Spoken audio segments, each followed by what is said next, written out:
Hello everyone. എൻ്റെ പേര് രജത്ത് എന്നാണ്. ഇക്കഴിഞ്ഞ സിവിൽ സർവീസ് എക്സാമിനേഷനിൽ എനിക്ക് 169ാമത്തെ റാങ്ക് കരസ്ഥമാക്കാൻ സാധിച്ചിട്ടുണ്ട്. അതിന് ഞാൻ ഗാലന്റ് അക്കാഡമിയോട് വളരെയധികം കടപ്പെട്ടിരിക്കുന്നു. 2022 മുതൽ വർക്കിംഗ് ബാച്ചിൽ ഞാൻ അസോസിയേറ്റഡ് ആയിരുന്നു.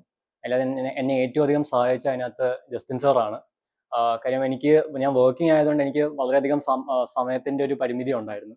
അപ്പോൾ ആ ഒരു അവസരത്തിൽ ഹിസ്റ്ററി പോലുള്ള വലിയ സബ്ജക്റ്റുകൾ പഠിച്ചു തീർക്കാൻ, ലൈക്ക് റെഫർ ചെയ്യുന്ന സ്റ്റാൻഡേർഡ് സോഴ്സസ് ഒക്കെ പഠിച്ചു തീർക്കാൻ എനിക്ക് കുറേ അധികം കൺസ്ട്രെയിൻസ് ഉണ്ടായിരുന്നു.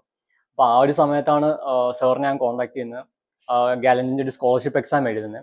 അപ്പം ആ ഒരു സ്കോളർഷിപ്പ് എക്സാമിൽ ഒരു പൈസ പോലും മേടിക്കാതെയാണ് സാർ എനിക്ക് മെന്റർഷിപ്പ് തന്നതും ബാച്ചിലോട്ട് അഡ്മിഷൻ തന്നതും. അപ്പം almost throughout I am thankful to Justin sir. കാര്യം ഹിസ്റ്ററി പോലെ ഭയങ്കര വാസ്റ്റ് ആയിട്ടുള്ള സബ്ജക്ട് സാർ വളരെയധികം സിംപ്ലിഫൈഡ് ആക്കിയാണ് തന്നത്. ഒരു സമയത്ത് സാറിൻ്റെ സ്ലൈഡ്സ് മാത്രമാണ് ഞാൻ പഠിച്ചിട്ട് പോയത്. അപ്പം 2022 അറ്റംപ്റ്റിന് വേണ്ടിയിട്ട് വളരെ വാസ്റ്റ് ആയ ഒരു സബ്ജക്ട്. സാറിൻ്റെ സ്ലൈഡ്സിൽ നിന്ന് ഓൾമോസ്റ്റ് നല്ല ഒരു ഓവർലാപ്പ് ഉണ്ടായിരുന്നു വന്ന ക്വസ്റ്റ്യൻസ്. അപ്പോൾ അത് കാരണം കൊണ്ടാണ് ഞാൻ പ്രിലിംസ് ക്ലിയർ ചെയ്യാൻ പറ്റിയത്. വളരെ ലിമിറ്റഡ് ആയ ഒരു സമയം കൊണ്ട്, ഒരു 2-3 മന്ത്സിൻ്റെ ഒരു സമയം കൊണ്ട്. അതുകൂടാതെ സാർ എനിക്ക് ടെസ്റ്റ് സീരീസും ഓപ്പൺ ആക്കി തന്നിട്ടുണ്ടായിരുന്നു. പ്രിലിംസ് ടെസ്റ്റ് സീരീസ് വളരെയധികം യൂസ്ഫുൾ ആയിരുന്നു. ഞാൻ അവിടുത്തെ ക്വസ്റ്റ്യൻസ് ഒക്കെ പ്രാക്ടീസ് ചെയ്യാറുണ്ടായിരുന്നു. പിന്നെ സമയം കിട്ടുമ്പോഴൊക്കെ ഡിസ്കഷൻ വീഡിയോസും കാണാറുണ്ടായിരുന്നു, കീയും നോക്കാറുണ്ടായിരുന്നു. അതുകൂടാതെ 2022 എൻ്റെ അറ്റംപ്റ്റിൻ്റെ സമയത്ത് സാറ് മെയിൻസ് ടെസ്റ്റ് സീരീസും എനിക്ക് പ്രൊവൈഡ് ചെയ്തിട്ടുണ്ടായിരുന്നു. എനിക്കത് ഫുൾ എഴുതി തീർക്കാനൊന്നും പറ്റിയിട്ടുണ്ടായിരുന്നില്ലെങ്കിലും ക്വസ്റ്റ്യൻസ് നല്ല ക്വാളിറ്റി ആയിട്ടുള്ള ക്വസ്റ്റ്യൻസ് ആയിരുന്നു. അതുകൂടാതെ ഒരുപാട് ടോപ്പേഴ്സിൻ്റെ സെഷൻസ് ഗാലന്റ് അറേഞ്ച് ചെയ്യുന്നുണ്ടായിരുന്നു. അതൊക്കെ വളരെയധികം യൂസ്ഫുൾ ആയിരുന്നു. ഫോർ എക്സാമ്പിൾ സോണിയ കട്ടാരിയ മാമിൻ്റെ ഒരു സെഷൻ ഉണ്ടായിരുന്നു, വളരെയധികം യൂസ്ഫുൾ ആയിരുന്നു.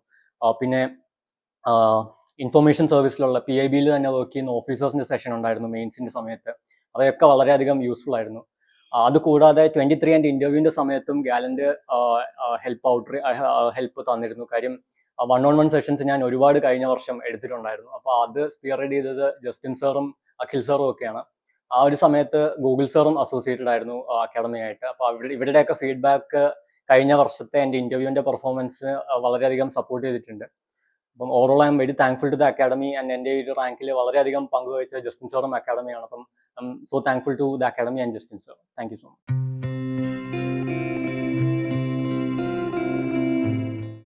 Gallant IAS, chasing your passion to ace.